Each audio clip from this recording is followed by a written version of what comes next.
it's something that really has stuck with me about from the conversation that we had on our way back from skydiving, was that you got to a point where you felt like you had some sort of breakthrough on your journey of losing your sight and adapting and relearning. You had this breakthrough moment, and you described it almost as the moment where you kind of didn't wish that you could see anymore. You tried to not think, oh, I just wish I could still see. Yeah, I think I grew up for a long time in the cure community, the medical model of disability, where it was a lot of my life and energy and time was focused on the idea of being cured. I was literally the poster child for a charity that raised money to cure blindness.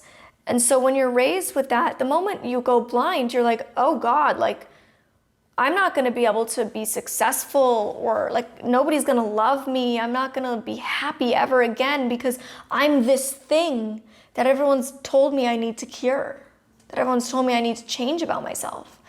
And so when you face the reality and there's no cure, it's really scary and very damaging. And somewhere along the journey of recovery, I got to the point of realizing I can't change this. That doesn't exist. There's no option. I can't change this.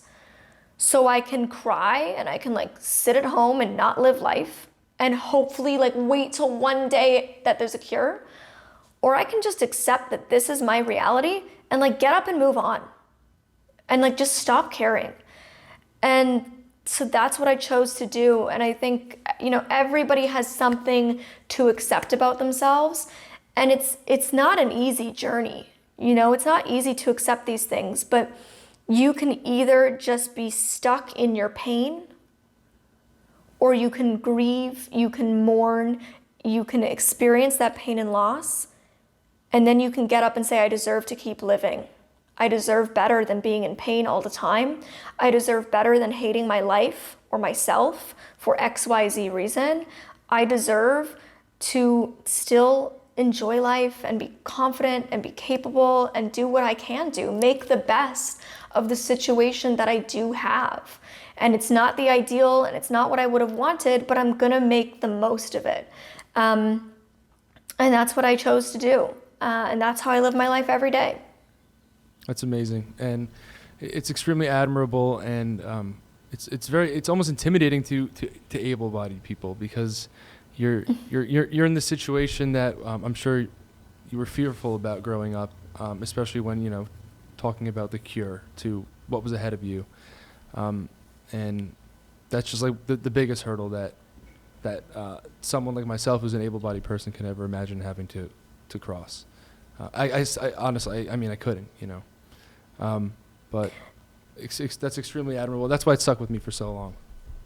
Oh, thank you. I appreciate that. I hope that by sharing it, you know, it inspires other people or pushes other people to finally seek that acceptance for themselves, for whatever it is in their life, whether it's your weight or your sexuality or whatever it might be. Like, if you just have this thing that you have, you know, one of my gay friends dealt with internalized homophobia for a really long time before he was just able to accept who he was. And so, you know, if you're somebody who's living with that anger or that shame or that guilt for being overweight or for being gay or for whatever it is in your life, like, I hope that hearing that can push you to start the journey of your own self-acceptance and self-love, because you deserve it, honestly. Like, you just deserve to feel better, and you can feel better. And it's really empowering when you just let go of wishing to be different, of wishing to change, when you realize, like, maybe it's not going to happen, and I can make the most of what I do got. It's really important. Empowering is definitely the word.